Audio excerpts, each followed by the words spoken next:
भारतीय कुश्ती महासंघ के प्रमुख ब्रजभूषण शरण सिंह की गिरफ्तारी की मांग कर रहे देश के शीर्ष पहलवानों का धरना दिल्ली के जंतर मंतर पर 26वें दिन भी जारी है। कांग्रेस नेता रणदीप सिंह सुरजेवाला गुरुवार को धरना स्थल पर पहुंचे और पहलवानों के प्रति अपना समर्थन जताया। इसी के साथ उन्होंने मोदी सरकार को जमकर घेरा।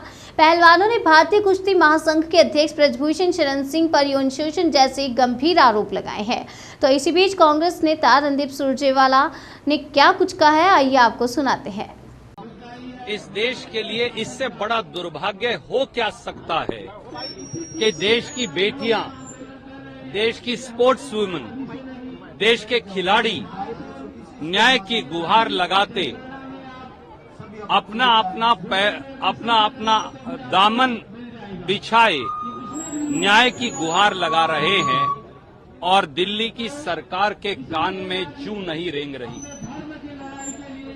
क्या कारण है कि भारतीय जनता पार्टी के सांसद ब्रिजभूषण किशोर सिंह को गिरफ्तार नहीं किया जा रहा? क्या अब देश की सुप्रीम कोर्ट के कोई मायने नहीं बचे? क्या भाजपा से बेटी बचाओ नारा हो गया है? क्या बेटी बचाओ के कोई मायने नहीं है?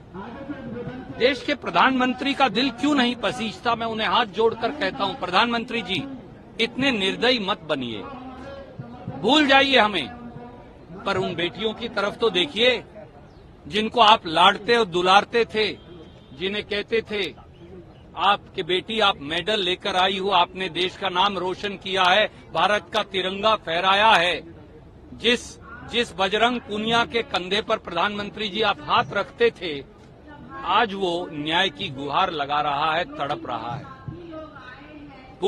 पूरे हरियाणा, पंजाब, राजस्थान, पश्चिमी उत्तर प्रदेश, दिल्ली, देश के हर कोने के लोग आ रहे हैं।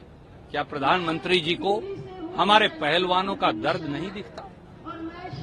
क्या ब्रिजभूषण किशोर सिंह इतना बड़ा आदमी हो गया कि वो हमारी बेटियों का शारीरिक शोषण करे, वो बेटियों को मानसिक उत्पीड़न करे, सुप्रीम कोर्ट उस पर एफआईआर दर्ज करवाए, परंतु न्याय की गुहार के लिए फिर भी हमारे पहलवान साथी स्पोर्ट्स वुमेन और स्पोर्ट्समैन तड़पते रहें? कितना और अहंकार, कितनी और न्याय की दरकार, कितने दिन और गर्मी में भूखे प्यासे ये पहलवान बेटियां और बेटे बैठे रहेंगे? उससे पहले सरकार पसीजेगी। हम हठ नहीं कर रहे, हम तो हाथ जोड़कर न्याय मांग रहे हैं। प्रधानमंत्री जी, अगर आपने न्याय नहीं किया तो माफ कीजिए, आप बेटियों का मन दुखा रहे हैं। देश की, जो देश की बेटियों का मन दुखाता है, जो खिलाड़ियों का मन दुखाता है, उसे भगवान भी कभी माफ नहीं करता। मोदी जी, आपको भगवान भी माफ नहीं करेंगे अगर आपने ब्रिज किशोर सिंह को जेल की सलाखों के पीछे नहीं भेजा।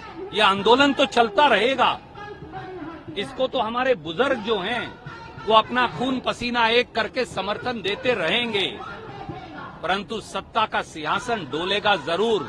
और जिस दिन न्याय होगा उस दिन जेल की सलाखों से बहुत आगे की सजा मिलेगी। न केवल उस ब्रिज किशोर सिंह को जिसने शारीरिक और मानसिक शोषण बेटियों का किया है, बल्कि उनको भी, वो ज्यादा बड़े दोषी हैं जो ब्रिज किशोर सिंह को बचा रहे हैं। और वो लगता है कि देश के प्रधानमंत्री स्वयं हैं, इसलिए हम उनसे गुहार लगाते हैं, या न्याय कीजिए और नहीं तो मान लीजिए कि आप बेटियों का शोषण करने वाले लोगों के साथ खड़े हो मोदी जी।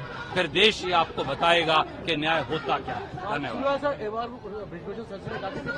और गृहमंत्री अगर मुझसे कहेंगे तो इस्तीफा दे दिया जाएगा। हालांकि आईओसी ने पूरे तो मैं पूछता हूं,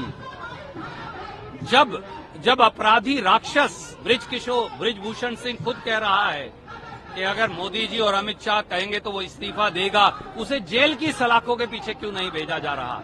दिल्ली पुलिस ब्रिजभूषण सिंह को पकड़ने की बजाय पहलवानों को धक्के क्यों मार रही है? हमारे बेटे दिल्ली पुलिस में हमारे बच्चे भर्ती होते, पर उनको यह आदेश क्यों दिया जा रहा है कि उनकी लाठियां हमारी बेटियों और बेटों के ऊपर उठें, बजाय वो ब्रिजभूषण सिंह को हथकड़ी लगाकर जेल की सलाखों के पीछे भेजने के?